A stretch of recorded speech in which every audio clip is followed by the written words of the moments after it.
وعلى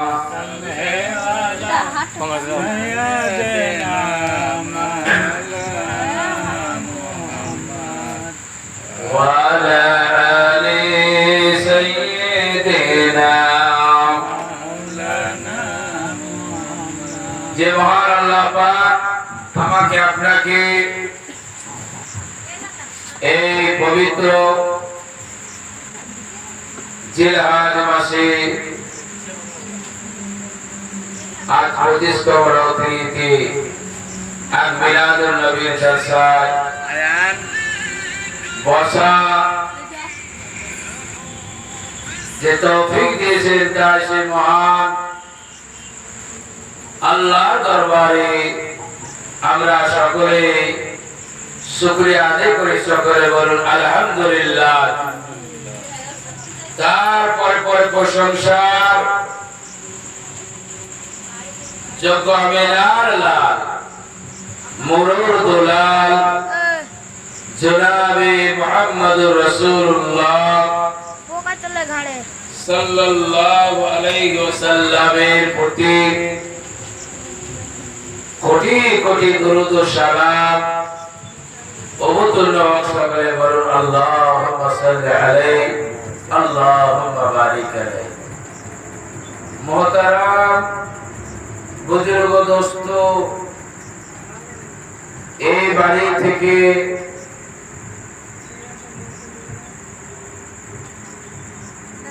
একজন মহিলা বাইতুলের আম্মা জান দুনিয়া থেকে চিরতরের জন্য বিদায় নিয়ে কবরবাসী হয়ে গেছে। এই দিনটি আমাদের প্রত্যেকের একদিন আসবে। মরণের সাথ মরণের মাথা আমাকে আপনাকে প্রত্যেকে চিনতে হবে, কারণ আল্লাহ পাক পবিত্র কোরআন শরীফের মধ্যে ঘোষণা করেছেন কুল্লু নাফসিন যায়িকাতুল মাউত, মরণের স্বাদ মরণের মজা প্রত্যেককে চিনতে হবে। কেউ মৃত্যু থেকে রেহাই পাবে না, কেউ পাবে না। দুনিয়া মরণের স্বাদ, যার জীব আছে তার মৃত্যু আছে। প্রত্যেকে মৃত্যুর স্বাদ জিততে হবে, দুনিয়া প্রত্যেকে ছাড়তে হবে। আমার বাপসিরা ভাইদেরা, ও আমার মায়ে বোনেরা, আল্লাহ পাক দুনিয়ার জমিনে যখন জিন জাতিদেরকে পাঠিয়েছিলেন, তারপরে আল্লাহ পাক তার নায়েব খলিফা মানুষকে সৃষ্টি করার জন্য আল্লাহ পাকের মালায়েকা ফেরেশতাদের সম্মুখে আল্লাহ পাকের মালায়েকা ফেরেশতাদেরকে নিয়ে আমার আল্লাহ পরামর্শ করতে লাগলেন, ও আমার মালায়েকা ফেরেশতারা, আমি আল্লাহ পাক দুনিয়ার জমিনে একটা নায়েব, একটা খলিফা আমি তৈরি করতে চাই। তাতে তোমাদের মতামতটা কি তোমরা একটু খুলে বলো। ওই সময় আল্লাহ পাকের মালায়েকা ফেরেশতারা বলেছিলেন, নানু সাব্বিহু বিহামদিকা ওয়া নুকাদ্দিসু লাক।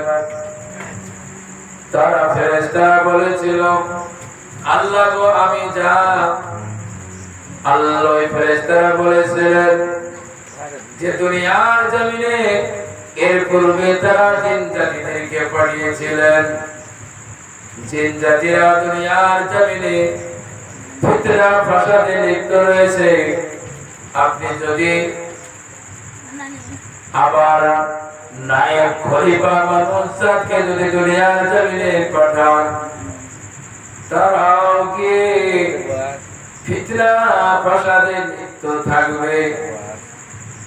তাই আপনার প্রশংসা, আপনার গুণগান আমরাই তো যথেষ্ট, আর নায়েব খলিফা তৈরি করার কোনো দরকার নাই। আল্লাহ পাক সেই সময় বলেছিলেন, কলাইতি আলামু মা লা তালামুন, ও আমার মালায়েকা ফেরেশতারা, আমি যা জানি তা তোমরা জানো না। আল্লাহ পাক বলে, আমি যা জানি তা তোমরা জানো না। তাই আল্লাহ তার নবী আদমকে সৃষ্টি করবে, মানুষ জাতকে সৃষ্টি করবে। তাই আল্লাহ পাক তার মালায়েকা ফেরেশতা হযরত জিবরিল আমিনকে দুনিয়ার জমিনে পাঠালেন। বলো জিবরিল, যাও দুনিয়ার জমিনে, দুনিয়া থেকে মাটি নিয়ে এসো। ওই মাটি থেকে আমি আল্লাহ পাক আমি নায়েব খলিফা তৈরি করব, মানুষ জাতকে আমি সৃষ্টি করব। আল্লাহর হুকুম পেয়ে হযরত জিবরিল আলাইহিস সালাম দুনিয়ার জমিনে আসলেন। দুনিয়ার জমিনে, দুনিয়ার বুক থেকে, দুনিয়ার জমিন থেকে যখন মাটি তুলবে, ওই সময় জমিন কেঁদে কেঁদে কেঁদে কেঁদে বলেছিলেন, ও জিবরিল, আমার সিনা থেকে, আমার বুক থেকে মাটি তুলে নিয়ে যেও না, কারণ আল্লাহ পাক ওই মাটি থেকে আল্লাহ পাক মানুষকে সৃষ্টি করবেন, আদমকে সৃষ্টি করবেন। আদমের কিছু সংখ্যক সন্তান তারা যাবে জাহান্নামে, আর কিছু যাবে জান্নাতে। জাহান্নাম বড় কষ্টের জায়গা। তাই জিবরিল, আমার সিনা থেকে মাটি তুমি নিয়ে যেও না। জমিনের কান্না দেখে জিবরিলের বড় মায়া হয়ে গেল। জিবরিল মাটি তুলতে পারল না। আল্লাহর দরবারে ফিরে গেলেন। আল্লাহ পাক জিজ্ঞাসা করে, ও জিবরিল, ও মালায়েকা জিবরিল, কি ব্যাপার, খালি তুমি ফিরে আসলে? বললেন, ও আল্লাহ, আমি জমিনে গিয়ে উত্তন্ন করলাম। জমিনের বুক থেকে, সিনা থেকে যখন আমি মাটিটা তুলব, জমিনের এত কান্না, এত কান্না, জিবরিলের বড় মায়া হয়ে গেল। তাই আমি আর মাটি তুলতে পারলাম না, মাটি তুলতে পারলাম না বললাম। তাই আমি ফিরে আসলাম। আল্লাহ পাক বললেন, ও মালায়েকা ইসরাফিল, যাও তুমি জমিন থেকে মাটি নিয়ে এসো। জমিন থেকে যখন ইসরাফিল আলাইহিস সালাম যখন জমিনে আসলেন, মাটি তুলবে, এই সময় জমিনের এত কান্না, এত কান্না, এত কান্না। জমিনে কান্না শুনে বড় ইসরাফিলের বড় মায়া হলো, ফিরে চলে গেলেন। এই করে করে জিবরিল ফিরে গেল। তারপরে ইসরাফিল আলাইহিস সালাম ফিরে গেলেন। তারপরে আল্লাহ পাক মিকাইলকে পাঠালেন। মিকাইল জমিনের কান্না বড় মায়া হলো, মিকাইল ফিরে আল্লাহর দরবারে গেলেন। আল্লাহ পাক চতুর্থ নম্বরে পাঠালেন মালাকুল মউত হযরত আজরাইল আলাইহিস সালাম। হযরত আজরাইল আলাইহিস সালামকে যখন আল্লাহ তাআলা পাঠালেন, জমিনে যখন মাটি বিভিন্ন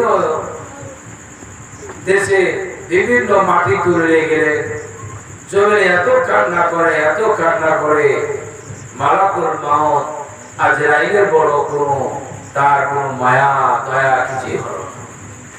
জমিন থেকে মাটি তুলে নিয়ে গিয়ে আল্লাহ পাক আদমকে সৃষ্টি করলেন। আদমের বডিটা আল্লাহ পাক তার মালায়েকা ফেরেশতার দ্বারা করিয়েছিলেন। আদমের চেহারা মোবারকটা আল্লাহ পাক নিজের কুদরতি হাতের দ্বারাই করেছিলেন। বলুন না সুবহানাল্লাহ। আদমকে যখন সৃষ্টি করা হলো, তার ভিতরে যখন রূহ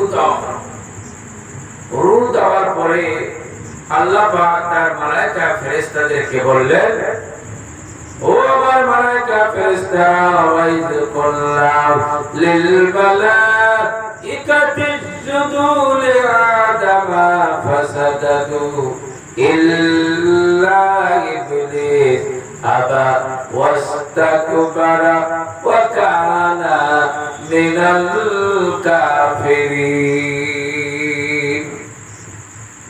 আল্লাহ পাক বললেন, ও মালায়েকারা, আমার আদমকে তোমরা কি করো? সিজদা করো।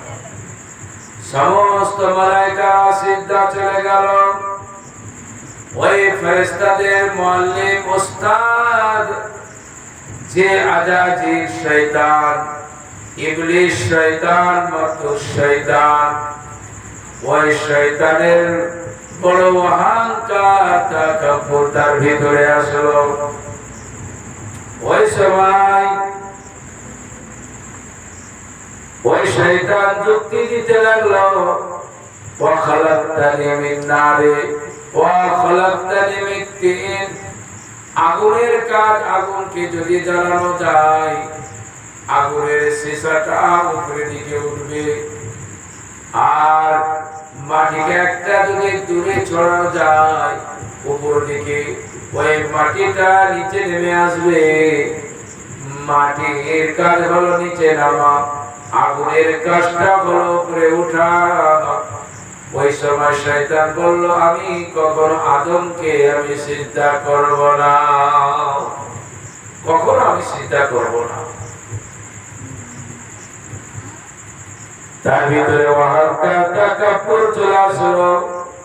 আল্লাহ পাক বললেন, ও আজাজিল শয়তান, তুমি আমার বেহেশত থেকে, জান্নাত থেকে বের হয়ে যাও। কেননা তুমি আমার হুকুম অমান্য করেছো। হুকুম তুমি মানোনি, তুমি জান্নাত থেকে বেরিয়ে যাও।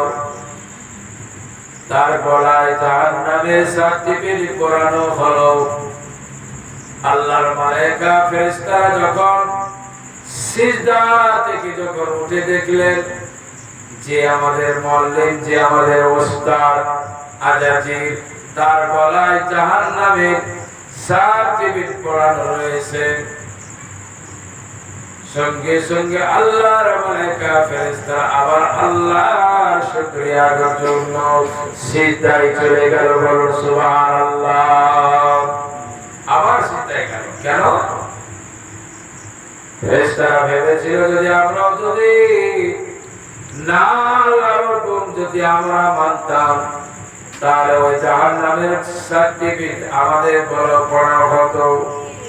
ওই শয়তান আজাজিল আল্লাহর হুকুম অমান্য করেছে, তার জন্য আল্লাহ পাক তাকে জাহান্নামের সার্টিফিকেট তার গলায় পরিয়ে দিল, তাকে জাহান্নাম দায়ী করে দিল। জান্নাত থেকে, বেহেশত থেকে তাকে বের করে দিলেন। চিরতরের জন্য বেহেশত থেকে তাকে বের করে দেওয়া হলো। সামান্য একটা আল্লাহর হুকুম, যে হুকুমটা আল্লাহ বললেন যে আমার আদমকে সিজদা করো। আল্লাহ পাক আমার আপনার প্রতি 5 ওয়াক্ত নামাজ যে হুকুম করেছেন, আল্লাহ যে 5 ওয়াক্ত নামাজটা হুকুম করেছে, আজকে আমরা যারা করি না, আদায় করি না, তাহলে একটু চিন্তা করতো ওই শয়তানের কাজ আমরা করি। যে শয়তান আল্লাহর হুকুম মেনেছিল না, তার জন্য তাকে জাহান্নাম দায়ী করে দেওয়া হলো, বেহেশত থেকে বের করে দেওয়া হলো। আর আমরা যে আল্লাহর হুকুম মানি না, তাহলে আমাদের কি সাজা হবে চিন্তা করো। আল্লাহ রাসূল বলেছেন, মান তারাকাস সালাতা মুতাআম্মিদান ফাকাদ কাফার। যে ইচ্ছাকৃত ভাবে নামাজ ছেড়ে দিল সে কুফরি করলো, সে কাফেরের দরজায় সে পৌঁছে গেল। মান তারাকা সালাতা মুতাআম্মিদান ফাকাদ কাফার, যে নামাজ ছেড়ে দিল সে কুফরি করলো। আমার বাপজিরা ভাইয়েরা মা বোনেরা গো, পাঁচ ওয়াক্ত নামাজ পাবন্দি সহিত আমাকে আপনাকে আল্লাহর হুকুম মেনে চলতে হবে, আল্লাহর বিধান মেনে চলতে হবে। তাহলে দুনিয়া এবং আখিরাত দুই জগৎ আমাদের জন্য সুখময় হয়ে যাবে, দুই জগৎ সুখময় হয়ে যাবে। আমার বাপজিরা ভাইয়েরা, নবী একজন ছিলেন, তার নবীর নাম হলো মুসা নবী। মুসা নবীর জামানাতে এক মহিলা জেনা করেছিল, সে গুনাহ কাজ করেছিল জেনা করার পরে ওই মহিলাটা গর্ভবতী হয়েছিল। গর্ভবতী হওয়ার পরে 10 মাস 10 দিন পরে ওই মহিলাটার একটা পুত্র সন্তান হলো। ওই সন্তানটা ওই মহিলা তাকে অস্ত্র দ্বারা তরোয়াল দ্বারা ওই বাচ্চাটাকে টুকরা টুকরা করে দেওয়া হলো, তাকে মেরে ফেলে দেওয়া হলো। আবার ওই মহিলাটা নিজের ভুলকে বুঝতে পেরে সেই আল্লাহর কাছে তওবা করতে লাগলেন, আল্লাহ আমি কত বড় অন্যায় করলাম, যে একটা গুনাহ করেছিলাম জেনা, সেই জেনা করে আবার আমার গর্ভে একটা সন্তান হয়েছিল, সেই সন্তানটা দুনিয়ার জমিনে ভূমিষ্ঠ হওয়ার পরে আমি তাকে হত্যা করে দিলাম, তাকে কতল করে দিলাম, আল্লাহ আপনি আমাকে ক্ষমা করে দাও। ওই মহিলাটা আল্লাহর কাছে তওবা করতে লাগলেন, তওবা করে করে করে, কিন্তু তার ভিতরে মনে তৃপ্তি হলো না। সেই জামানার নবী মুসা নবীর কাছে গেলেন ছুটে। মুসা নবী দরবারে গিয়ে ওই মহিলাটা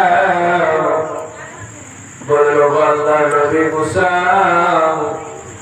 আমি বড় পাপিষ্টি, আমি বড় পাপী মহিলা, আমি বড় গুনাহগার, আমি বড় খাতাকার, আমি বড় শিয়াকার, আমি বড় অন্যায় করেছি গো নবী। সেই গুনাহ থেকে আবার আমি তওবা করেছি, কিন্তু আমার মনে আত্মাটা শান্তি হচ্ছে না গো নবী। তাই আপনার দরবারে আমি মহিলা ছুটে এসেছি, আপনি আমার জন্য একটু দোয়া করুন, যেন আল্লাহ তাআলা আমার যেন তওবাটাকে যেন কবুল করে নেয়।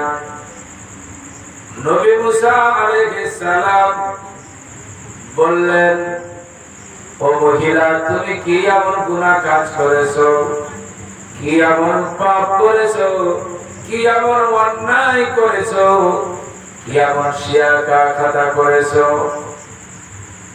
ওই মহিলা বলেন, ও আল্লাহর নবী, আমি বড় একটা গুনাহগার, সে গুনাহ করেছিলাম একজন পরপুরুষের সঙ্গে, আমি জেনা করেছিলাম, ওই জেনা করে একটা আমি গর্ভবতী হয়েছিলাম। গর্ভবতী হওয়ার পরে 10 মাস 10 দিন পরে ওই সন্তানটা দুনিয়ার জমিনে ভূমিষ্ঠ হলো, দুনিয়ার জমিনে আসলো। আসার পরে আবার ওই বাচ্চাটাকে আমি হত্যা করে দিলাম, তাকে কতল করে দিলাম। এটাই আমার বড় অপরাধ। তাই আমার জন্য আপনি তওবা করুন, আমার জন্য একটু দোয়া করুন, যেন আমার আল্লাহ পাক তওবাটাকে যেন কবুল করে নেয়। আল্লাহর নবী মুসা আলাইহিস সালাম খুব জালালি নবী ছিলেন। যখন রাগ হতো নবীর নবীর চুল গলা খাড়া হয়ে যেত। মহিলারা বলার সঙ্গে সঙ্গে মুসা নবীর চেহারাটা লাল হয়ে গেল, মাথার চুলগুলো খারাপ হয়ে গেল। ওই সময় নবী মুসা বলে, ও মহিলা, তোমার এত বড় সাহস, তুমি এত বড় অন্যায় করেছো, এত বড় পাপ করে কাজ করেছো, আবার তুমি নবী মুসার কাছে এসেছো, যাও তুমি চলে যাও। ওই মহিলাটা নবীর গোসা দেখে মহিলাটা চলে গেল। আল্লাহ তাআলা জিবরিলকে পাঠালেন, বলে যাও জিবরিল, আমার নবী মুসাকে একটু বলো যে মহিলাটা এত বড় অন্যায় করেছিল, এত বড় পাপ করেছিল, তার চাইতে কি কোনো পাপ বড় আছে নাকি? জিবরিল আলাইহিস সালাম এসে সালাম করলেন, আসসালামু আলাইকা ইয়া মুসা কালিমুল্লাহ।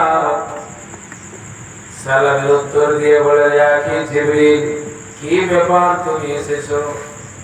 আল্লাহ পাক বলে পাঠালেন যে তুমি তোমার কাছে ওই মহিলাটা যে এত বড় অন্যায় করেছে, এত বড় পাপ করেছে, ওই পাপের চাইতে কি বড় গুনাহ আর কিছু আছে নাকি? মুসা নবী বললেন, আর কি হতে পারে? যে মহিলাটা পর পুরুষের সঙ্গে জেনা করে সে গর্ভবতী হলো, গর্ভবতী হওয়ার পরে 10 মাস 10 দিন পরে প্রথম সন্তানটা দুনিয়ার জমিনে ভূমিষ্ঠ হলো, আবার তাকে হত্যা করে দিল, এর চাইতে বড় গুনাহ আর কি হতে পারে? জিবরিল বলে, ও মুসা, ওই গুনার চেয়েও বড় গুনাহ হলো যে ব্যক্তিটা নামাজ পড়ে না, ওই জিনাকারী মেয়ে ছেলে চাইতেও বড় গুনাহগার। আমরা নামাজই পড়ি না, শুধু দুনিয়াদারি নিয়ে ব্যস্ত আছি। আল্লাহ পাক কোরআনে বলছেন, ওয়াল হায়াতুদ দুনিয়া ইল্লা মাতাউল গুরুর, দুনিয়াটা হচ্ছে ধোঁকা স্বরূপ। দুনিয়ায় ধোঁকায় পড়ে আমরা বোকা হয়ে আজকে দুনিয়া নেয়ামতওয়ালা রয়েছি, আখিরাতকে আমরা ভুলে গেছি। আখিরাতকে আমরা ভুলে গেছি, দুনিয়া নিয়ে ব্যস্ত, কিন্তু আখিরাত যে চিরজীবন আমাকে আপনাকে সেই জায়গায় থাকতে হবে, চিরজীবন সেখানে কোনো মৃত্যু হবে না, কোনোদিন মৃত্যু হবে না, সেই জায়গায় আমাকে আপনাকে থাকতে হবে। সেই জায়গার জন্য আমাকে আপনাকে কিছু দুনিয়া থেকে বিদায় নিতে হবে। দরুদ পড়েন আল্লাহুম্মা মুহাম্মদ সাল্লাল্লাহু আলাইহি ওয়া আলা আলি সাইয়্যিদিনা।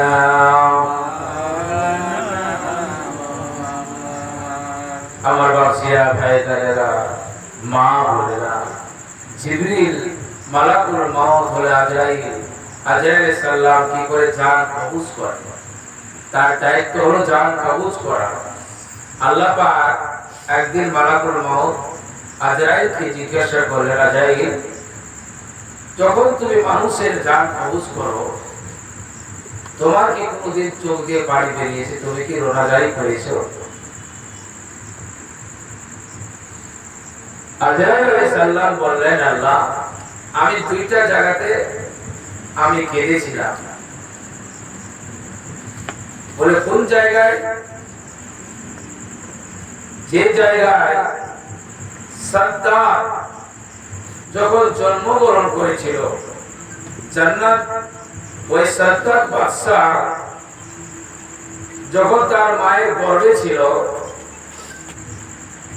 সেই সময় এক নৌকায় এক জাহাজে তার মা সওদাগররা ওই জাহাজে বাণিজ্য করে তারা যাচ্ছিল। ওই সমুদ্রে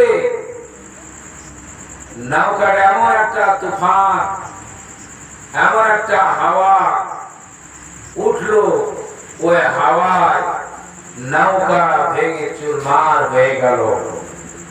নৌকাতে সমস্ত মানুষ যা ছিল সব হাবুডুবু করে শেষ হয়ে গেল। কিন্তু ওই সাদ্দাদের মা একটা শুকনো তক্তায় ওই কাঠে ভেসে গেল ধরে। ওই তক্তাটি যখন সাদ্দাদের মা ওই তক্তার উপরে ভেসে ভেসে তক্তাটা এক ভাসছে সমুদ্রে, কোন কুল কিনারা নাই, কোন কুল কিনারা নাই। ওই সময় আল্লাহ পাক হুকুম করলেন, ও মালাকুল মউত আজরাইল, যাও যাও ওই মহিলাটা যে সমুদ্রের মাঝে তক্তার উপরে রয়েছে, আর ওই মহিলা গর্ভবতী রয়েছে, ওই মহিলাটার বাচ্চা যখন মুষ্টি হবে তারপরে ওই মহিলাটার রূহটা জানটা কবজ করে নেবে। মালাকুল মউত আজরাইল আলাইহিস সালাম বলেছিলেন, আল্লাহ গো, ওই সময় আমি কেঁদেছিলাম যে সমুদ্রের মাঝে কোনো কুল কিনারা নাই, পানি আর পানি, সমুদ্রের ঢেউ, সমুদ্রের ঢেউ এমন হচ্ছে। আর ওই সময় একটা ফুটফুটে একটা বাচ্চা, শিশু বাচ্চা ভূমিষ্ঠ হলো, কিন্তু তার মায়ের জানটা কবজ করেছিলাম। ওই সময় আমার চোখ দিয়ে পানি বেরিয়েছিল। ওই সাদ্দাত বাদশা ভূমিষ্ঠ হওয়ার পরে তার মা তক্তা থেকে পড়ে গিয়ে সমুদ্রে হাবুডুবু করে মারা গেল। কিন্তু ওই সাদ্দাত ওই শুকনো কাঠে ভেসে ভেসে শুকনো কাঠটা ধীরে ধীরে বয়ে বয়ে কোল কিনারায় দিকে যখন পৌঁছে গেল, কিনারায় যখন পৌঁছে গেল, জঙ্গলের দিকে যখন ওই বাচ্চা শুকনো কাঠটা কিনে যখন লাগলো, ওই জঙ্গল থেকে একটা নেকড়া বাঘ, ওই নেকড়া বাঘটা ওই পানি পান করার জন্য জঙ্গল থেকে সমুদ্রের কিনারায় আসলো। একটা নেকড়া বাঘ বাঘিনী সেই পানি পান করার জন্য সমুদ্র থেকে জঙ্গল থেকে সমুদ্রের কিনারে যখন আসলেন, দেখছেন যে একটা বাচ্চা ছেলে শুকনো কাঠের উপরে ভাসছে। বাঘ তো খুব খুশি, যখন পানি যখন পেলাম, একটা বিস্কুটও পেলাম, একটা খাদ্য পেলাম। সেই বাচ্চাটাকে শুকনো কাঠ থেকে যখন তাকে নিয়ে জঙ্গলে নিয়ে আসলো, ওই বাঘের উপরে আল্লাহ পাক এত দয়া মায়া দিল যে ওই বাচ্চাটাকে আর খেতে পারলো না। ওই বাঘিনী যে বাচ্চাগুলোকে, নিজের বাচ্চাগুলোকে দুধ পান করায়, আর সাদ্দাত বাদশা তখন কচি বাচ্চা, ওই সাদ্দাত বাদশাকেও কিন্তু দুধ পান করার বাঘিনী। ওই বাঘিনীর বা দুধ খেয়ে সাদ্দাত বাদশা এক দিন যায়, রাত আসে, মাস যায়, বছর আসে, এই করে করে সাদ্দাত বাদশা যখন চলাফেরা করতে লাগলো, সেই সময়কার যারা সাপুরিয়া তারা জঙ্গলের ভিতরে সাপ ধরতে গিয়ে দেখে যে একটা বাচ্চা ছেলে চলাফেরা করছে জঙ্গলে, কোনো মানুষ নাই, কেউ নাই। এই হিংসা প্রাণী, যে জঙ্গলে বাঘ ভালুকের জায়গা, সেই জায়গাতে কিভাবে সেই বাচ্চাটা রয়েছে, ওই বাচ্চা সাদ্দাতকে ওই সাপুরেরা তাকে ধরে নিয়ে চলে গেল। ধরে নিয়ে চলে যাওয়ার পরে ওই বাচ্চাটাকে বাজারে বিক্রি করতে গেল। বাচ্চাকে যখন বিক্রি করতে গেল, ওই দেশের বাচ্চার কোন সন্তান ছিল না, কোন ছেলে মেয়ে ছিল না। ওই সাদ্দাত বাদশাকে ওই দেশের প্রধানমন্ত্রী যে ছিল তাকে খরিদ করলো, তাকে কিনে নিল। কিনে নিয়ে তার বাড়িতে থাকতে লাগলো। বাদশা সাদ্দাত বড় বড় আস্তে আস্তে বড় হতে লাগলো। যখন বড় হয়ে গেল, তার মালিক যে কিনে নিয়েছিল বাদশা, ওই বাদশা যখন ইন্তেকাল হয়ে গেল, মারা গেল, তখন সব মন্ত্রী বেরিয়ে বলল, যখন আমাদের বাদশা মারা গেছে, সেই পুত্র সন্তানটাকে যখন নিয়েছে, তাকে আমরা বাদশাকে তাকে দায়িত্ব দিয়ে দাও। সাদ্দাত বাদশাকে যখন দায়িত্ব দেওয়া হলো, বাদশাকে যখন মুকুট তার মাথায় পড়ানো হলো, সিংহাসনের দায়িত্ব যখন পেয়ে গেল, সিংহাসনে বসে এবার রাজত্ব করতে লাগলো। সেই জামানার নবী, ওই নবী যখন ইসলামের দাওয়াত দিতে লাগলেন, তাওহীদের বাণী প্রচার করতে লাগলেন, সাদ্দাত বাদশার কাছে যখন গেলেন, ও বাদশা জাহাবানা, এক আল্লাহ সিজদা করো, এক আল্লাহকে মেনে নাও, যে আসমান জমিনের মালিক, কুল কায়নাতের মালিক, হায়াতের মালিক, মওতের মালিক, সমস্ত দুনিয়ার মালিক, সেই মহান স্রষ্টার ইবাদত করো। আর পুত মূর্তির পূজা সব ছেড়ে দাও। সেই সময় বাদশা বলেছিল, ও নবী সাহেব, যে তুমি যে বলো যে আল্লাহ পাক দুনিয়া থেকে মৃত্যুর পরে কি দিবে, সেই সময় নবী বলেছিল যে আল্লাহ পাক দয়ার জান্নাত দান করবে। বলে জান্নাত কিসে হবে? বলেছিল জান্নাত সোনার ইট হবে, হীরা মুক্তা দ্বারা সাজানো হবে, চাঁদির রাস্তা হবে, বেহেশতকে সাজানো হবে ফুল দিয়ে, অনেক সোনা দিয়ে, চাঁদি দিয়ে, হীরা মুক্তা দিয়ে বালাখানা তৈরি করা হবে।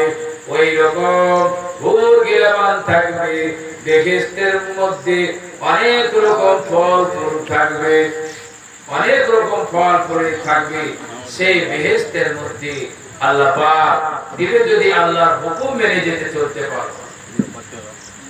আমার বাচ্চারা, ভাইজানেরা, মা বোনেরা গো, ওই সময় সাদ্দাত সিংহাসনে বসে সে সময় এলান করে দিল যে প্রদেশ যত আছে, যত রাজ্য আছে, সমস্ত রাজ্যের মুখ্যমন্ত্রীদেরকে বলে দিল, এই মুখ্যমন্ত্রীরা, ও এমপি এমএলএরা, তোমরা গ্রামে গ্রামে, শহরে শহরে যার যতটুকু সোনা আছে, সব সোনাগুলোকে কেড়ে নিয়ে অত্যাচার করে তোমরা নিয়ে এসো। ওই বাদশার কথা শুনে ওই মুখ্যমন্ত্রীরা, এমপি এমএলএরা, নেতারা, তারা বলে দিল, গ্রামে গ্রামে গ্রামে নেতাদেরকে বলে দিল, যাও তোমরা প্রত্যেক মহিলার বাড়ি যাও, প্রত্যেক বাড়িতে গিয়ে সোনাগুলো, চাঁদিগুলো সবকে তোমরা ছিনতাই করে নিয়ে আসো, জোর করে তাদের কাছ থেকে কেড়ে নিয়ে আসো। এইরকম ভাবে তারা সোনা দানা, হীরা মুক্তা সবকে কেড়ে নিয়ে নিয়ে বাদশার কাছে দিতে লাগলো। ওই জামানার বাবা একজন গরিব মানুষ ছিল, তার কোনো ছেলে ছিল না, তার কোনো স্বামী ছিল না, তার কোনো মেয়েও ছিল না। ওই মহিলাটা একা ছিল, তার সামনে সোনা একটু ছিল, একটা টুকরা কিছু সোনা ছিল। ওই মহিলাটা বারবার বলে, তোমরা আমার কাছ থেকে একটুকু সোনা নিয়ে যেও না, আমার কোনো সন্তান নাই, আমার কোনো ছেলে নাই, কোনো আমার মেয়ে নাই, কোনো আমার টাকা পয়সা নাই, এইটুকু সোনা বিক্রি করে আমি জীবন যাপন করব। ওই সময় তারা কোনো কান শুনলো না, তারা কোনো কথা শুনলো না, তারা তার কাছ থেকে জোর করে নিয়ে সোনা খাই নিয়ে বাদশার দরবারে নিয়ে চলে গেলেন। ওই মহিলাটা আল্লাহর কাছে দোয়া করেছিল, আল্লাহ সামান্যটুকু আমার কাছে সোনা ছিল, কিছুই ছিল না, জোর জবরদস্তি করে তারা অত্যাচার করলো। আল্লাহ পাক এই জালিমের বেশি দিন জুলুম তাকে টিকিয়ে রাখো না, ওই জালিম বাদশাকে বেশি দিন টিকিয়ে রাখো না, তাকে দুনিয়া থেকে শেষ করে দাও। ওই মহিলাটা তো আল্লাহর দরবারে কবুল হলো। ওই সাদ্দাত বাদশা যা কিছু সোনা দানা সব হীরা মুক্তা নিয়ে, যা কিছু সমস্ত সোনা দিয়ে হীরা দিয়ে মুক্তা দিয়ে এক বিশাল বালাখানা তৈরি করলো। 20,000 মিস্ত্রি দ্বারা সেই বেহেশত তৈরি করলো। সাদ্দাত সোনার ইট দিয়ে হীরার মুক্তা দিয়ে সাজানো হলো। আমার বাপসিরা ভাইয়েরা মা বোনেরা গো, ওই বেহেশতের মধ্যে বলেছিল নবী যে বেহেশতের ঘরে ঘরে হুর গেলে বাংলা থাকবে। হুর হলো একজন মহিলা মানুষ। ওই মহিলারা জান্নাতে আল্লাহ পাক হুর সৃষ্টি করে রেখেছেন। কোরআনের মধ্যে এসেছে আল্লাহ তাআলা এমন হুর সৃষ্টি রেখেছে মেয়ে ছেলে। ওই মেয়ে ছেলেগুলো 70টা কাপড় পরে থাকবে, আর তারা কিছু খাবার খাবে। ওই খাবার যখন যাবে তাদের গলা দিয়ে যাবে, দূর থেকে বুঝতে পারা যাবে যে খাবারটা গেল।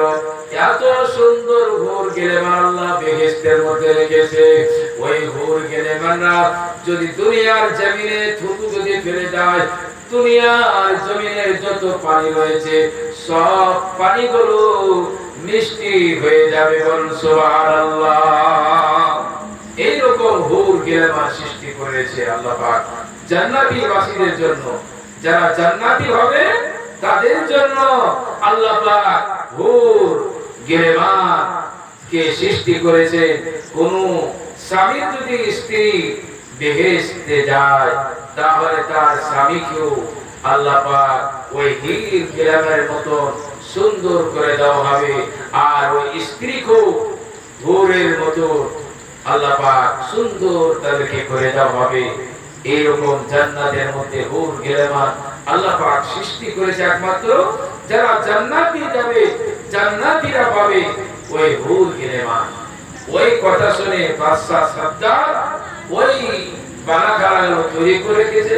ওই 20 থেকে 25 বছরের যুবতী যুবক যুবতীদেরকে ওই ঘরে ঘরে রেখে দেওয়া হলো। সাদ্দাত বাদশা ঘোড়ায় চেপে এসে যখন বেহেশতের দরওয়াজায় ঢুকবে, ওই দরওয়াজায় সামনে একজন ফকির দরবেশ বসে রয়েছে। বাদশা সাদ্দাত বলে, তুমি কে গো?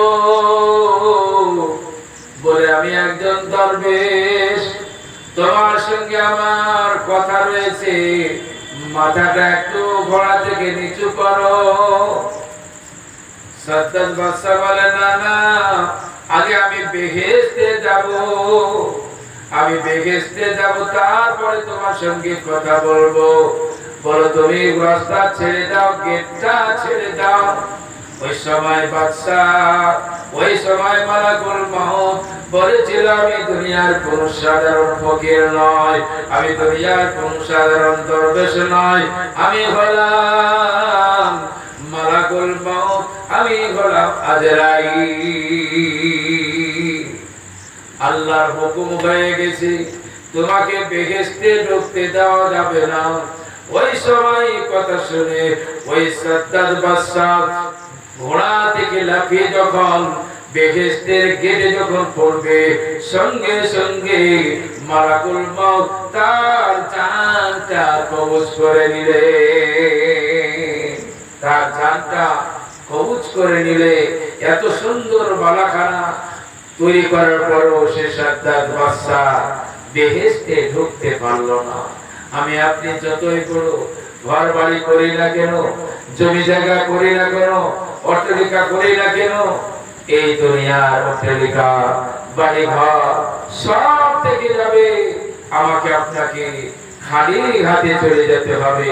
খালি হাতে এসেছি, আবার খালি হাতে চলে যেতে হবে। আশ্রয়াকা যাইবায়াকা সঙ্গে কেউ থাকবে না।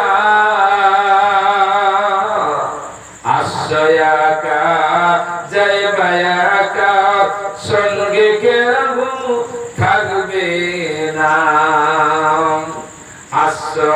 আমরা দুনিয়ার জমিনে একা আসছি, আবার যাওয়ার সময় কেউ সঙ্গে যাবে না। কবর হলো অন্ধকার কবর, পোকা মাকড়ের ঘর, নাই কোনো আলো, নাই কোনো বাতাস, নাই কোনো বিস্তার, নাই কোনো গদি, নাই কোনো এসি, কিছুই নাই। আমি আপনি যদি নামাজ পড়ে যাই, ওই নামাজ আমার আপনার জন্য হেফাজত করবে। আমার আপনার জন্য কোরআন তেলাওয়াত যদি আমি আপনি করি, ওই তেলাওয়াত গুলো আমার আপনার জন্য হেফাজত করবে। আমি আপনি যদি সিয়াম করে যাই, দান খয়রাত গুলো যদি করে যাই, ওই সমস্ত কাজগুলো আমার আপনার কাজে আসবে গো। আল্লাহুম্মা সাল্লি আলা সাইয়্যিদিনা মুহাম্মদ ওয়া আলা আলি সাইয়্যিদিনা কলকাতার ফুলগো তুমি, কোথায় তুমি আছো গো? ওয়াজানা পাতের পাতায় আমার একটু বলো গো। মামেলার কোলের চার করে জলময়, দেখবি যদি আইরে তোরা, দেখবি ছুটে আয়। আল্লাহুম্মা সাল্লি আলা সাইয়্যিদিনা মাওলানা মুহাম্মদ ওয়া আলা আলি সাইয়্যিদিনা মাওলানা মুহাম্মদ। আমার বাচ্চারা, ভাইজানেরা, আমার মা বোনেরা, দুনিয়া হচ্ছে ক্ষণস্থায়ী, চিরস্থায়ী হচ্ছে আখিরাত। যে জায়গায় আমাকে আপনাকে চিরজীবন থাকতে হবে। এই দুনিয়া হচ্ছে ক্ষণস্থায়ীর জন্য। আমি আপনি যখন বাজার করতে যাই, সেরকম আল্লাহ পাক বাজার করার জন্য পাঠিয়েছে। মায়েদের আম্মা জান দুনিয়াতে ছিল, তার পূর্বে তার আব্বা দুনিয়া থেকে বিদায় নিয়েছে, তার পূর্বে তার দাদু দাদিরা দুনিয়া থেকে বিদায় নিয়েছে। এই পরপর দুনিয়া থেকে প্রত্যেককে যেতে হবে, সকলকে দুনিয়া ছাড়তে হবে। মৃত্যু প্রত্যেককে গ্রহণ করতে হবে, মৃত্যুর স্বাদ প্রত্যেককে জিততে হবে। দুনিয়া কারোর জন্য চিরস্থায়ী নয়, এটা হচ্ছে ক্ষণস্থায়ী। চিরজীবন যে জায়গায় আমাকে আপনাকে চিরজীবন থাকতে হবে, সেই জায়গার জন্য আমাকে আপনাকে আমল করে নিয়ে, যদি আমি আপনি আমল নেক কাজ করে যাই, তাহলে আমার আপনার জন্য দুনিয়া শান্তি এবং আখিরাত শান্তিময় জায়গা হবে। আমার বাচ্চারা, ভাইজানেরা, মালাকুল মউত প্রত্যেকের কাছে যে নবীকে না সৃষ্টি করলে কুল কায়নাত কিছুই সৃষ্টি হতো না, সেই নবীও দুনিয়া থেকে বিদায় নিয়েছে। দুনিয়া থেকে পর্দা নিয়েছে। একজন নবী ছিলেন, সেই নবীর নাম হলো হযরত ইদ্রিস আলাইহিস সালাম। সেই নবী কাজ করত, দর্জিগিরি করত। এই দর্জিগিরি করে নিজের ছেলে মেয়েদেরকে মানুষ করত। কিন্তু ইদ্রিস আলাইহিস সালামের একজন ফেরেশতার সঙ্গে তার খুব বন্ধুত্ব ছিল। আল্লাহ পাকের মালায়েকা ফেরেশতার সঙ্গে তার বন্ধুত্ব ছিল, সে খুব ভালোবাসত। একদিন ওই ফেরেশতা ইদ্রিস আলাইহিস সালামের দরবারে এসেছে। ইদ্রিস আলাইহিস সালাম বলল, ভাই ও মালায়েকা ফেরেশতা আকি, আমি আসমান দেখতে চাই, আসমানে কি কি আল্লাহ পাক কি কি সাজিয়ে রেখেছে আমি দেখব। ওই মালায়েকা ফেরেশতা বলল, ঠিক আছে বন্ধু, তুমি যদি যাও তাহলে আমার যে ডানাগুলো আছে, নূরের যে পাখনাগুলো আছে, এই পাখনাগুলোকে তুমি ভালোভাবে ধরে নাও, মজবুত করে। আমি কেননা আসমানের দিকে উঠবো। এই মালাকুল ওই ফেরেশতা ডানা ধরে ইদ্রিস নবী উঠতে লাগলেন। উঠতে প্রথম আসমানে গেলেন, দ্বিতীয় আসমানে গেলেন, তৃতীয় আসমানে গিয়ে একটু দাঁড় করলেন। ইদ্রিস আলাইহিস সালাম ওই মালায়েকা ফেরেশতাকে বললেন, ওই যে দরওয়াজা দিয়ে মালাকুল মউত আজরাইল আসছে, একটু তাকে জিজ্ঞাসা করো তো যে ইদ্রিস নবী কখন মৃত্যু আছে আর কতদিন বাকি আছে, তার মৃত্যুটা একটু তাকে জিজ্ঞাসা করো। ওই মালায়েকা ফেরেশতা মালাকুল মউত আজরাইলকে জিজ্ঞাসা করলেন, বললেন, ও মালায়েকা ফেরেশতা আজরাইল, ইদ্রিস নবী বলে একজন নবী আছে দুনিয়ার জমিনে, ওই নবীটার মৃত্যু কত তারিখ কখন হবে, কোন সময় হবে, কোন জায়গায় হবে, একটু বলে দাও। ওই সময় বলল যে ইদ্রিস নবীর মৃত্যুর সময় হয়ে গেছে, কেননা ইদ্রিস নবীর মৃত্যু হবে দুনিয়ার জমিনে হবে না, প্রথম আসমানে হবে না, দ্বিতীয় জমিনে হবে, দ্বিতীয় আসমানে হবে না, তৃতীয় আসমানে হবে। তাই আর সময় নেই ভাই, তোমার সঙ্গে কথা বলার আমার সময় নাই। আমি জমিনে যাব, জমিনে গিয়ে ওই ঝাপট মেরে ইদ্রিস নবীকে আমি তৃতীয় আসমানে নিয়ে আসবো। ওই সময় কথা শুনে ওই ইদ্রিস নবীর যে ফেরেশতা নূরের ডানার ঢুকে লুকিয়ে ছিল, সঙ্গে সঙ্গে আর আত্মগোপন করতে লাগলো, যেন আমাকে আজরাইল যেন না খুঁজে পায়। সেই সময় আজরাইল আলাইহিস সালাম জমিনের দিকে তাকালেন। মালাকুল মউতের শরীরটা এত বড় দেহ, কিতাবের মধ্যে পাওয়া যায় জমিন থেকে আসমান পর্যন্ত লম্বা। তার দুনিয়ার পৃথিবীর পানি যদি তার মাথায় ঢালা হয়, তার মাথায় ঢালা হয়, পৃথিবীর পানি সব তার ডানার ভিতরে থেকে যাবে, কিন্তু জমিনে তার পানি পড়বে না। এত বড় মালায়েকা ফেরেশতা আজরাইল, ওই মালাকুল মউত আজরাইল যখন জমিনে চতুর্দিকে দেখলেন কোন জায়গায় নাই, দেখলেন যে মালায়েকা ফেরেশতা, যে ফেরেশতা আমাকে জিজ্ঞাসা করলো, ওই ফেরেশতার দিকে ডানার নিচে দেখছে আত্মা গোপন করে ইদ্রিস নবী লুকিয়ে গেছে। ইদ্রিস নবীকে যখন বের করে দেওয়া হলো, ওই রূহটা তার জান কবজ করে নিয়ে চলে গেলেন। ইন্না লিল্লাহি ওয়া ইন্না ইলাইহি রাজিউন।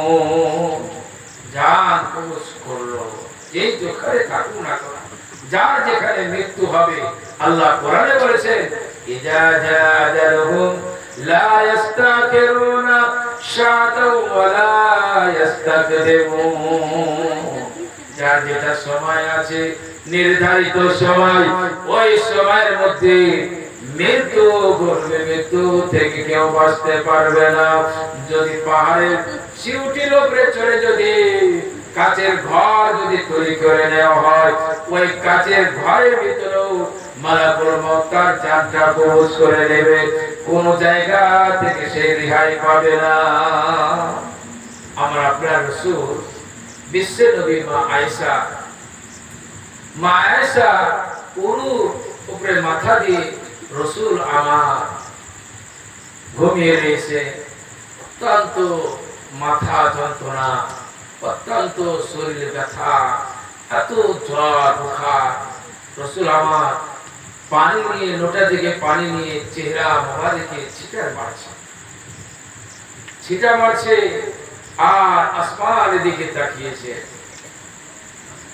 আল্লাহ রাসূল বললেন, সেই সময়টা ছিল বাবা, সেই সময়টা ছিল আসরের সময়। আল্লাহ রাসূল মা আয়েশাকে বললেন, ও বিবি আয়েশা রে, একটু আমার মাথাটা একটু তুলো, আমি একটু মসজিদে নববী শরীফের দিকে একটু আমি তাকিয়ে দেখব। রাসূল আমার মাথাটা একটু উঁচু করে যে মসজিদে নববী শরীফ, ওই জান্নাত, যে জান্নাতে যে বলা হয়েছে রিয়াজুল জান্নাত, ওই জান্নাতটা টুকরা বলা হয়েছে। রাসূল আমার ওই সাহাবারা কাতার বন্দি হয়ে নামাজ আদায় করছে। আল্লাহ রাসূল মুচকে মুচকে মুচকে হাসতে লাগলেন। মা আয়েশা জিজ্ঞাসা করে, ইয়া রাসূলুল্লাহ, ইয়া হাবিবাল্লাহ, হুজুর গো আপনি কেন হাসেন?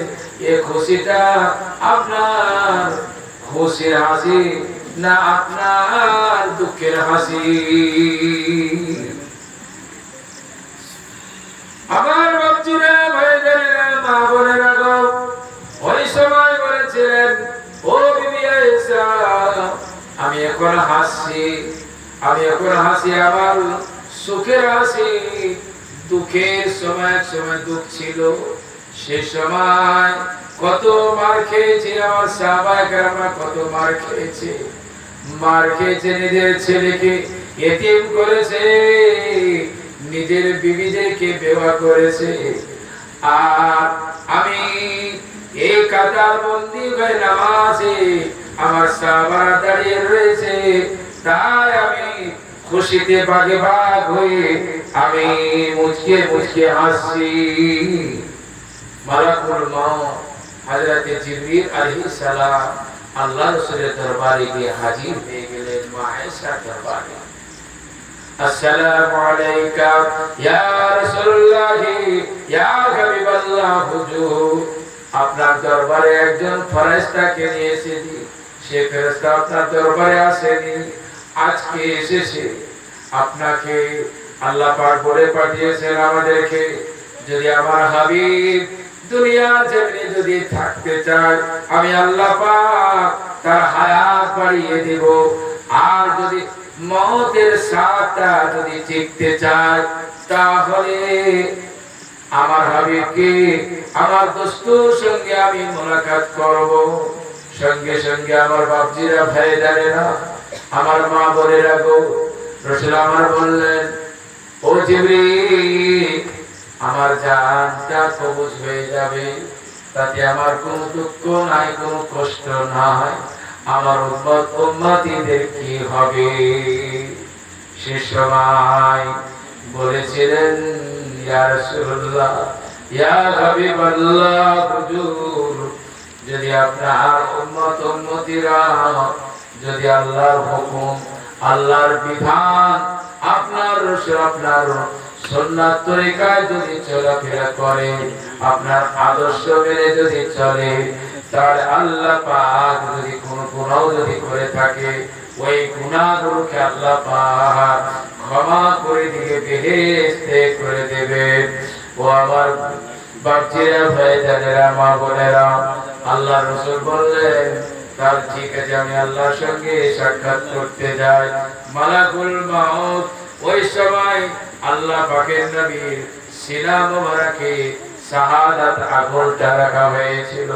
শাহাদাত আগুনটা যখন রাসূলের যখন সিনা মোবারকে রাখলেন, ওই সময় রাসূল বলেছিলেন, ও মালাকুল মাউত, তুমি যেন আমার বুকের উপরে যেন উহুদ পাহাড়টাকে চাপিয়ে দিয়েছো। ওই উহুদ পাহাড় মসজিদে নববী শরীফে 22 নম্বর গেট দিয়ে বের হলে উহুদ পাহাড়টা দেখতে পাওয়া যাবে, বিশাল পাহাড়। আল্লাহ পাক দু চোখে দেখিয়ে নিয়ে এসেছেন যে পাহাড়টা কি রকম পাহাড়। সেই পাহাড় আল্লাহ রাসূল বললেন যে ওই উহুদ পাহাড়টাকে আমার বুকের উপরে সিনার উপরে তুমি চাপিয়ে দিয়েছো। মালাকুল মাউত যদি আমার উম্মতিদের কি হাল হবে। ওই সময় বলেছিলেন, আল্লাহ নবী ইয়া রাসূলুল্লাহ ইয়া হাবিবাল্লাহ, বুজুর্গ আপনার সিনা মোবারকে আমি সাবেন সাআদাত আঙুলটা রেখেছি, আর আপনার উম্মতিদের মধ্যে যারা নামাজি হবে, রোজদার হবে, যারা কারো হক মারেনি, কারো ভাইয়ের হক মারেনি, বোনের হক মারেনি, পাড়া পড়শির হক মারেনি, মায়ের খিদমত করেছে, বাপের খিদমত করেছে, আল্লাহর রাসূলের হুকুম আদর্শ মতো চলেছে, আল্লাহর হুকুম আল্লাহর বিধান পথে চলেছে, ওই সমস্ত মুমিন বান্দা বান্দীদের মৃত্যু হবে।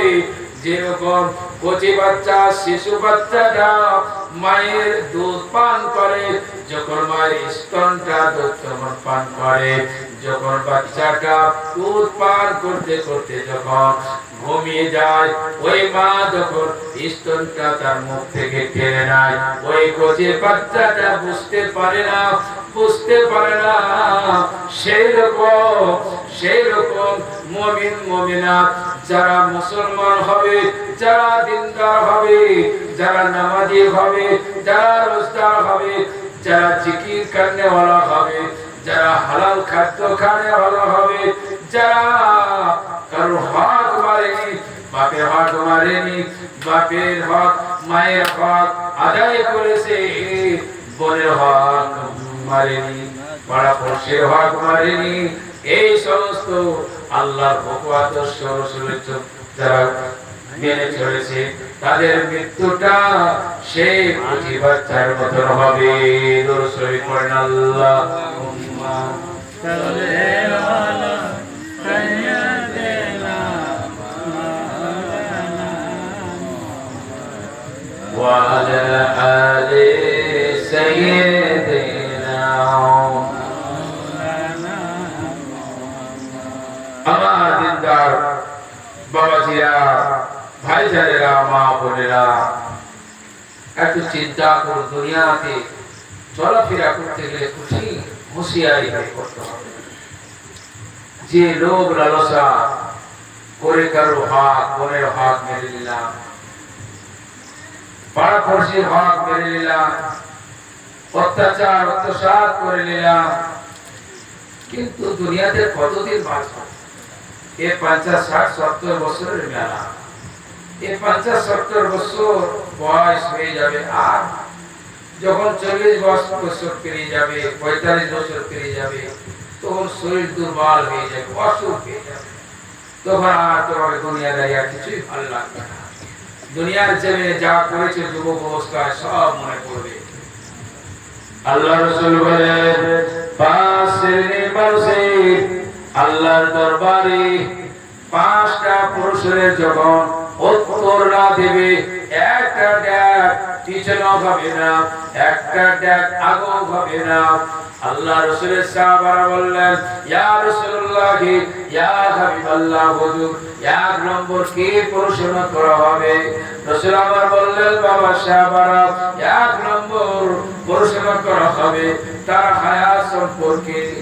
1 নম্বর প্রশ্ন করবে হায়াত সম্পর্কে। 50 বছর, 60 বছর, 80 বছর যে হায়াত জিন্দেগি দিলেন, এই জিন্দেগির মধ্যে কি করলাম, কি কাজে ব্যয় করলাম, সময়টা ব্যয় করলাম, আল্লাহ পাক জিজ্ঞাসা করেন। সাহাবা বলে, ইয়া রাসূলুল্লাহ,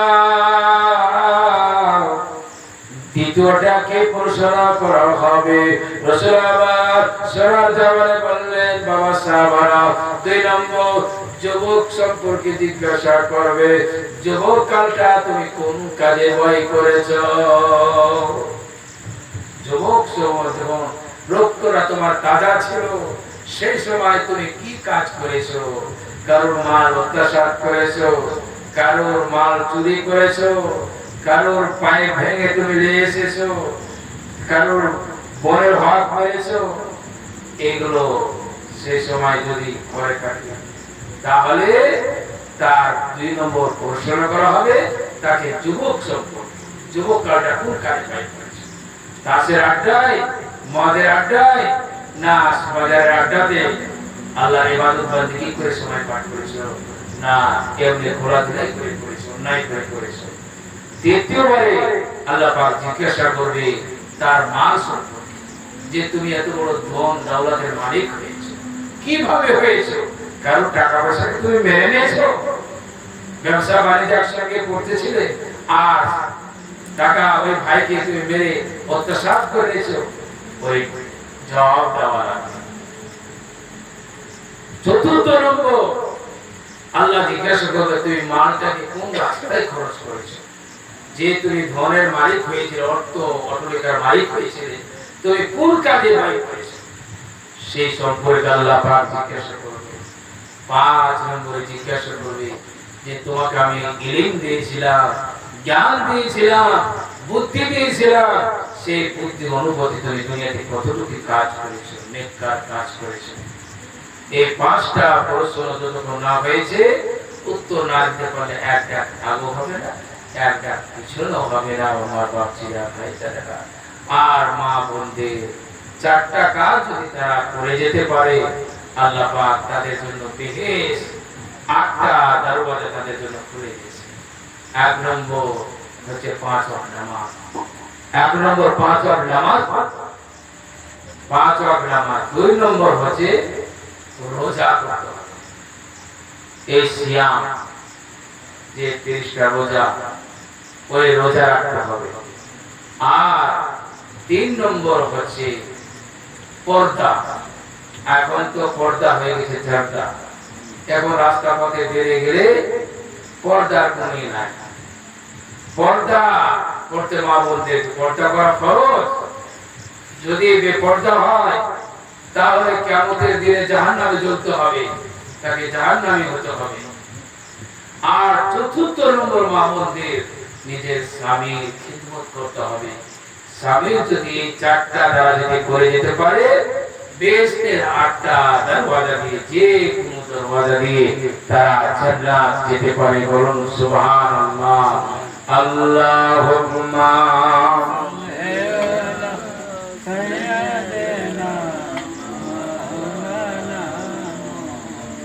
ওয়া আলা আলি সাইয়্যিদিনা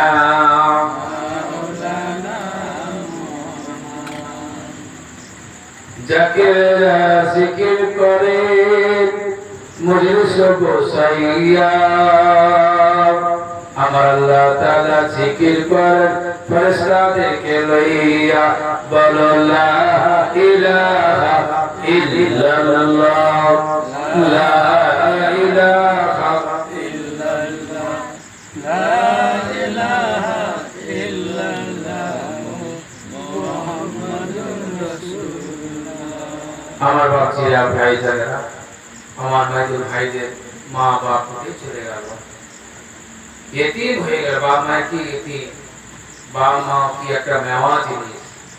বাবা মায়ের মতন আপন দুনিয়াতে কিছুই নেই, আমরা বুঝতে পারি না।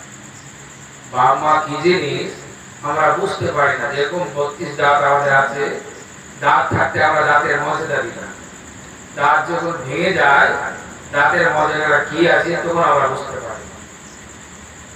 আর বাবা মা যখন বেঁচে থাকে, আমরা বাবা মায়ের মর্যাদা দিতে চাই না, বাবা মায়ের খারাপ খিদমত করতে চাই না।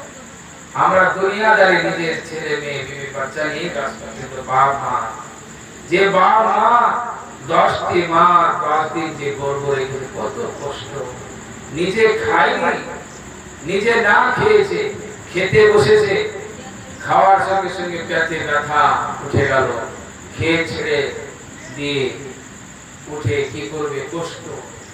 যখন ভূমিষ্ঠ হওয়ার কত কষ্ট, যখন ভূমিষ্ঠ মা, যখন মা বোনেরা যখন বাচ্চা ভূমিষ্ঠ হয় তাকে কি যন্ত্রণা, যে যন্ত্রণা। ওই সময় যদি কোনো মহিলা মারা যায় তাহলে যে সেই শহীদই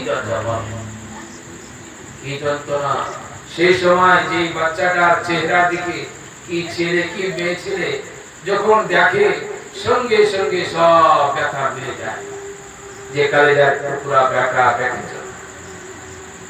আর সেই বেটা আজ কাল মা বাপের ডাকছে বা আল্লাহ কোরআনে বলেছে যে আমার খিদমতের পরে তোমরা বাপ মায়ের খিদমত করো। আমার যুবক বাবাজিরা ভাইজানেরা, বাপ মায়ের খিদমত করবে। বাপ মা ছাড়া কিছুই নাই দুনিয়া। আল্লাহ রাসূল বলেছেন জান্নাত তোমাদের জন্য বাপ মা, তোমাদের জন্য হচ্ছে জাহান্নাম। যদি বাপ মায়ের খিদমত করি তাহলে জান্নাত পাবো, আর যদি খিদমত করলাম না তাহলে জাহান্নামী হয়ে যাব। যতই আমি ইবাদত করি না কেন, নামাজি হই না কেন, রোজদার হয় না কেন, সিয়াম করনেওয়ালা হয় না কেন, কোরআন পড়নে হয় না কেন, বাপ মাকে যদি না দেখি, না তাদের মর্যাদা দিই, তাদের খাই খাদ্য যদি না করি তাহলে যত ইবাদত সব বেকার। বাপ মায়ের খেয়াল রাখতে হবে, পাড়া পড়শিদের খেয়াল রাখতে হবে, আপন পরিবারের খেয়াল রাখতে হবে, আত্মীয় স্বজনদের খেয়াল রাখতে হবে। সকলে মিলামিশা দুনিয়াতে চলতে হবে। ভাই ভাই বিচ্ছেদ হলে হবে না, ভাই ভাইদের মহব্বতে থাকতে হবে, যাই রায়ের মেল মহব্বতে থাকতে হবে, যা ননদের মেল মহব্বতে থাকতে হবে, বউদেরকে শাশুড়িকে খিদমত করতে হবে। তাহলে দুনিয়া শান্তিময় হবে, আখিরাতও শান্তিময় হবে। আর বাড়িতে সালাম কালাম জোর রাখবেন, বাড়িতে ঢুকবেন সালাম দিয়ে ঢুকবেন। স্ত্রী সালাম দেবে স্বামীকে, স্বামী স্ত্রীকে সালাম দেবে, ছেলে মাকে সালাম করবে, বাপকে সালাম করবে, বাপ মাও ছেলে মেয়েকে সালাম করবে। তাহলে সেই বাড়িতে আল্লাহর রহমত বর্ষিত হবে, আল্লাহর বেহেশতের বাগান হয়ে যাবে সেই বাড়িটা। তো আমার বাচ্চারা ভাই বোনেরা, নামাজ পড়তে হবে ভাই, বুঝতে পারলাম? কি যে বলতে ভাই, নামাজ ধরবা, নামাজ পড়তে হবে, নামাজ ছাড়া হয় কিছু না। ঠিক আছে, নামাজ ইনশাআল্লাহ পড়বো, তো বলো ইনশাআল্লাহ। আর তুমি কি ভাই,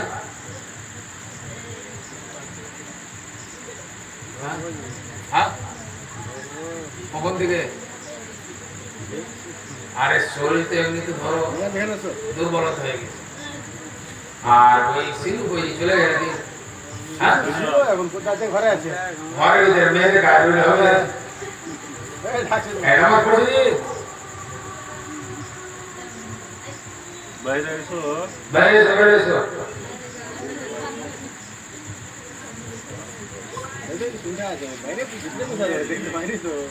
নামাজ পড়ছো তো?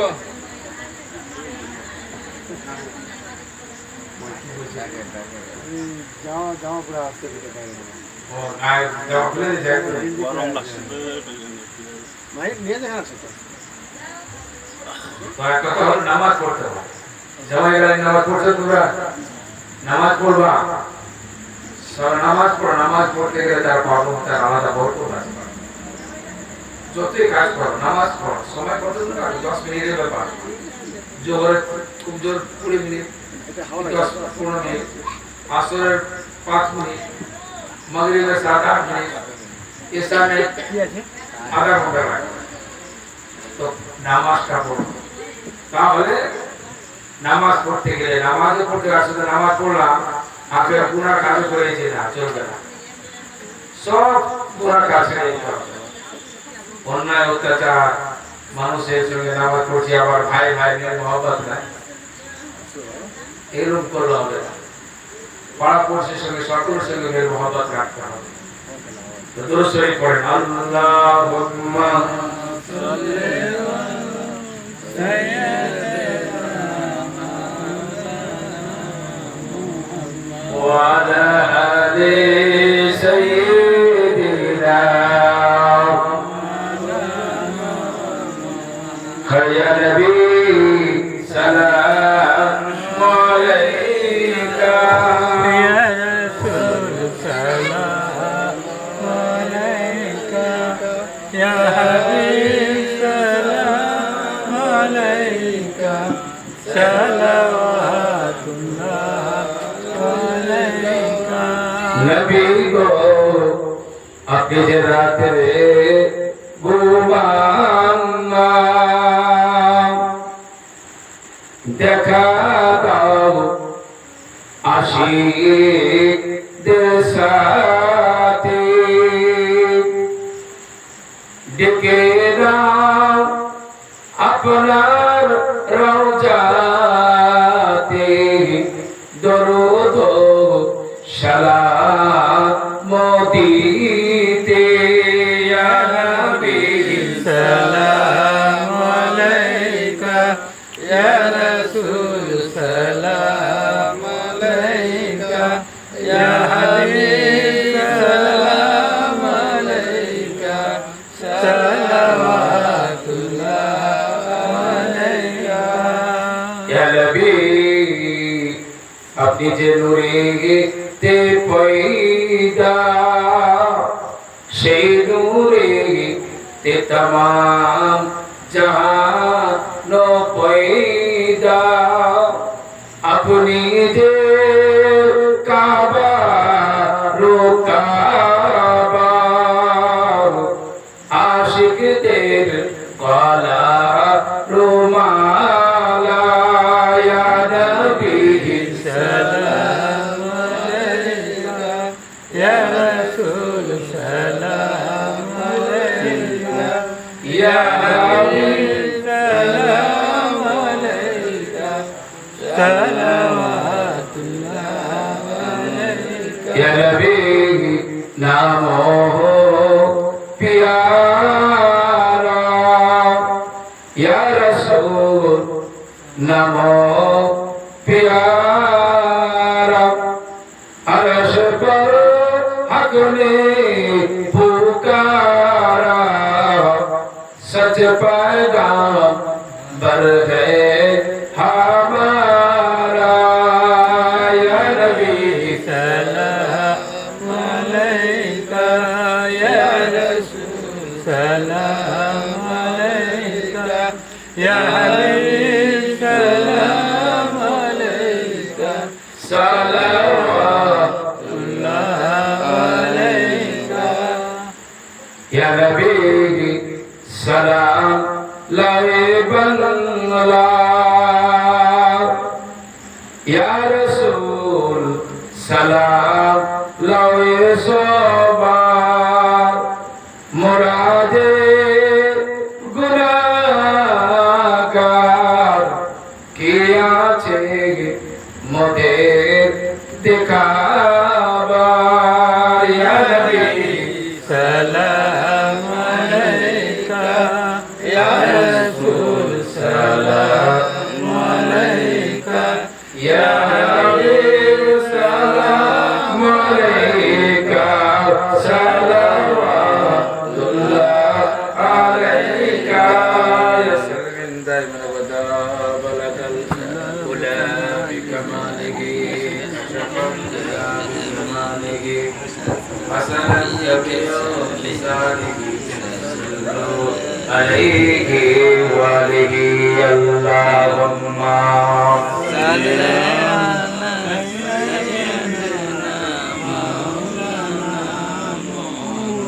وعلى آل سيدنا আমার বাচ্চারা ভাই জানেরা মা বোনেরা আপনারা প্রত্যেকেই আস্তাগফিরুল্লাহ তিনবার পড়ে বিসমিল্লাহ শহীদ সূরা ফাতিহা আলহামদু সূরা তিনবার বিসমিল্লাহ শহীদ সূরা ইখলাস তিনবার দুরূদ শরীফ আমরা প্রত্যেকে আদম আলাইহিস সালামের সন্তান আমরা প্রত্যেকে গুনাহগার তাই আল্লাহর কাছে আমরা সকলে মিলিতভাবে তওবা করি। আয় আল্লাহ তাআলা, আমি আমার সমস্ত গুনাহ হইতে তওবা করি।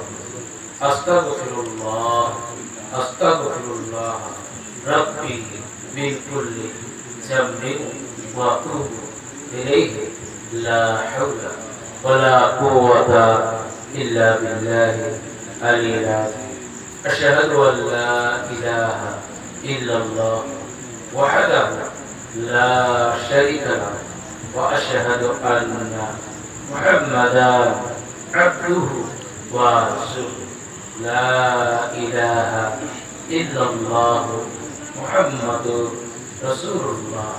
আমানতু বিল্লাহি ওয়া মালাইকাতিহি ওয়া কুতুবিহি ওয়া রুসুলিহি ওয়াল ইয়াউমিল আখির ওয়াল কদরি খাইরিহি ওয়া শাররিহি মিনাল্লাহি তাআলা ওয়াল বাস বাদাল মাউত।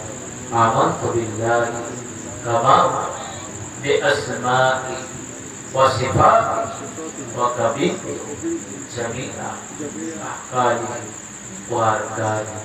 ইকরার বিল লিসান ওয়া তাসদীকু কলব। লা হাওলা ওয়ালা কুওয়াতা ইল্লা বিল্লাহিল আলিয়্যিল আযীম। সিনি सिमी क्या है सिमी ठीक है वाजिब कर दो اللهم آمين. الحمد لله رب العالمين والعاقبة للمتقين والصلاة والسلام على رسوله الكريم صلى الله على محمد صلى الله عليه وسلم. ربنا ظلمنا أنفسنا وإن لم تغفر لنا وترحمنا لنكونن من الخاسرين. ربنا آتنا في الدنيا حسنة وفي الآخرة حسنة وقنا عذاب النار. আয় আল্লাহ, আমরা গুনাহগার, খাতাকার, সিয়াকার, মাওলা আপনার পাপিষ্টি বান্দা বান্দিরা আপনার সেই দরবারে যে হাত তুলেছি, আল্লাহ পাক দয়াময় দয়া করে আপনি আমাদের সকলে জীবনের গুনাহগুলোকে মাফ করে দাও। আল্লাহ, আপনি আমাদের শিরকের গুনাহ, বেদাতির গুনাহ, কিজবের গুনাহ, ফহশের গুনাহ, বহতানের গুনাহ, জিনার গুনাহ আল্লাহ আপনি মাফ করে দাও। আল্লাহ, চোখের দ্বারা, মুখের দ্বারা, হাতের দ্বারা, পায়ের দ্বারা, পুরো শরীরের অঙ্গের দ্বারা যা গুনাহ হয়েছে আল্লাহ সমস্ত গুনাহগুলোকে মাফ করে দাও। আল্লাহ, যে জায়গায় বসে দাঁড়িয়ে আল্লাহ গুনাহ করেছে পৃথিবীর কোন মানুষ জানে না, আপনি জানেন। আল্লাহ পাক ওই জায়গার গুনাহগুলোকে মিটিয়ে দিয়ে আল্লাহ নেকিতে পরিণত করে দাও। আল্লাহ পাক, আমরা যা কিছু করলাম সন্ধ্যা থেকে পর্যন্ত যা কিছু কোরআন হাদিসে আলোচনা হলো ফজর ইনশাআল্লাহ, এই করার মাধ্যমে, বলার মাধ্যমে ভুল ভ্রান্তি বিয়াদি হয়ে থাকলে মাওলা গো নিজ রহমতে ক্ষমা করে দিয়ে আপনার রহমতের ভান্ডার সওয়াব ইলাদ করে থাকলে এই সওয়াবের তো সর্বপ্রথম আপনার নবী, আমার নবী, বিশ্বের নবী জনাবে মুহাম্মদ রাসূলুল্লাহ সাল্লাল্লাহু আলাইহি ওয়াসাল্লামের রূহ মুবারকে পৌঁছে মক্কা শরীফ, মদিনা শরীফ, জান্নাতুল বাকি, জান্নাতুল মুআল্লা খাস করে হযরত আদম আলাইহিস সালাম থেকে নিয়ে মাহওয়ারি সাল্লাম পর্যন্ত যত নবী, যত পয়গম্বর, যত রাসূল, যত সাহাবা, সাহাবে তাবেঈন, আই মুফাক্কির মুস্তাহিদিন, আল্লাহ গো আপনি প্রত্যেকের সবের তো পাটুকু পৌঁছে দিন। খাস করে সব চার তরিকার পীর, চার তরিকার ইমামদেরকে পৌঁছে দিন। বড় পীর আব্দুল কাদের জিলানী, হযরত খাজা গরিবে নওয়াজ, হযরত নিজামউদ্দিন, হযরত কুতুবউদ্দিন কাকি রহমাতুল্লাহ আলাইহি পৌঁছে দিন। হযরত মুজাদ্দিদ ফিসানি রহমাতুল্লাহ আলাইহি পৌঁছে দিন। ফুরফুরা শরীফ, কাররা শরীফ, দরদে শরীফ, কাচুয়া শরীফ, পান্ডুয়া শরীফ, পিরানি শরীফ, এমনি করে দুনিয়ার বুকে যারা চলে গেছে আল্লাহ প্রত্যেকে পৌঁছে। আল্লাহ সারা বিশ্বের কুল মুমিন মুমিনাত কুল মুসলিমাত যে যেখানে আল্লাহ কবরস্থ হয়েছে আল্লাহ প্রত্যেকে পৌঁছে খাস করে আল্লাহ নদীপুরে যত মায়ের মুরিদরা চলে গেছে তাদেরকে পৌঁছে খাস করে যে বাড়িতে সর্বসারী মাহফিল হয়েছে আল্লাহ আল্লাহ মাইদুলের তিন ভাই মিলে আল্লাহ তার চরণ দুঃখী মায়ের যে মিনাদুল নবী জলসা কায়েম করেছে আল্লাহ কোরআন খানি করেছে আল্লাহ তার জামাইরা আছে আল্লাহ পাক দয়াময় দয়া আল্লাহ এই কোরআনের সওয়াব এই মিলাদুন নবী জলসার সওয়াব দুরূদ শরীফের সওয়াব কালমা শরীফের সওয়াব জিকির আজকারের সওয়াব আল্লাহ সব আল্লাহ মাইদুরের আম্মা জানকে পৌঁছে দাও মাইদুরের আম্মা জানের কবরকে জান্নাতে টুকরা বানিয়ে দাও আল্লাহ আর মা বলে কাকে ডাকবে আল্লাহ তার কলেজার টুকরি বেটিরা আল্লাহ মায়ের বাড়ি আসতো মা বলে ডাকতো তারা শান্তি পেয়ে যেত আল্লাহ ছেলেরা মা মা বলে ডাকতো আল্লাহ মা আর না আল্লাহ তার পোতা পতিরা দাদি দিদি বলে ডাকতো আল্লাহ তার নাতি নাতিরা নানি নানি বলে ডাকতো আল্লাহ তারা দুনিয়ার জমিনে তার আল্লাহ কাকে নানি বলে ডাকবে কাকে দাদি বলে ডাকবে আল্লাহ মেয়েরা কাকে মা বলে ডাকবে আল্লাহ আল্লাহ ছেলেরা কাকে মা বলে ডাকবে আল্লাহ মা বাপ হলো বড় নিয়ামত জিনিস আল্লাহ বড় মেওয়া জিনিস আল্লাহ যত মা মা বলে যত বাপ বাপ বলে আল্লাহ ততই অন্তরটা শান্তিময় হয় আল্লাহ পাক দয়াময় দয়া করে আল্লাহ আল্লাহ তার কলেজা টুকরা বেটারা হাত তুলেছে আল্লাহ তার কলেজা টুকরি বেটিরা হাত তুলেছে আল্লাহ তার নাতি নাতিরা হাত তুলেছে তার পোতা পতিরা হাত তুলেছে আল্লাহ তার জামাইরা হাত তুলেছে আল্লাহ তার আত্মীয় স্বজন পাড়া পড়শি হাত তুলেছে একমাত্র আল্লাহ তাদের মাইদুরের মায়ের রুহের মাগফিরাতের জন্য এবং তার আব্বা আব্দুস সামাদ দের রুহের মাগফিরাতের জন্য আল্লাহ পাক এই সব তাদেরকে পৌঁছে দিন তাদের কবরকে জান্নাতের টুকরা বেহেশতের বাগিচা বানিয়ে দাও আল্লাহ পাক তাদের কবরগুলোকে গোলাপ ফুলের বাগান বানিয়ে দাও আব্দুস সামাদের আব্বা আম্মা দাদু দাদি আল্লাহ তার নানু নানি আল্লাহ তার প্রাণপ্রিয় স্ত্রী আল্লাহ তার বংশধরের মধ্যে যারা চলে গেছে তাদের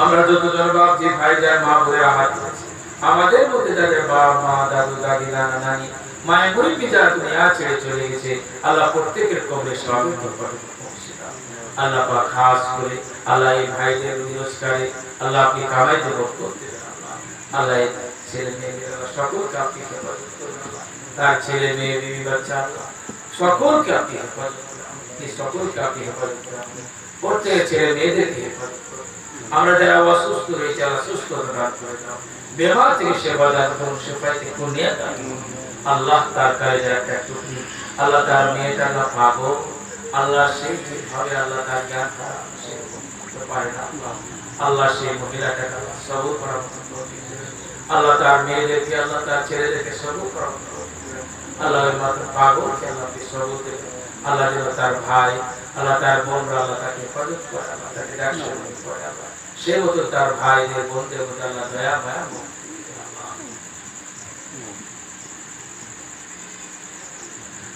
আল্লাহ গভীর রাত রজনীর রাত আল্লাহ তাহাজ্জুদের রাত আল্লাহ হাত তুলেছে আল্লাহ ছেলে মেয়েদেরকে আপনি আমাদের প্রত্যেকে হেফাজত করুন আল্লাহ ছেলেরা কোরআন হাফেজ বানাও আল্লাহ আমরা যারা অসুস্থ হয়েছে সুস্থতা দান করে দাও বেমার থেকে শেফা দান করো শেফাতে পুণ্য দান করো আল্লাহ প্রত্যেকে নামাজি বানাও দিনদার মুত্তাকি পরেজগার বানাও আল্লাহ এদের ভাই বোন সকলকে মেল মহব্বতে ইত্তেফাকে সেই চলার তৌফিক দিও আল্লাহ আল্লাহ যখন আমাদের মৃত্যু দেবে আল্লাহ জুমার দিনে দেবে নামাজের অবস্থায় দেবে সিজদার অবস্থায় মওতের আগে দিদার কাবা দিদার মদিনা আপনি আমাদের সকলকে যাওয়ার মতো তৌফিক দিন اللهم اغفر حينا وميتنا وشاهدنا وغائبنا وسجدنا وكبرنا وذكرنا وانسانا الله ومن تفيق منا الاسلام ومن تفيق منا باك لا اله الا الله محمد رسول الله صلى الله عليه وسلم السلام عليكم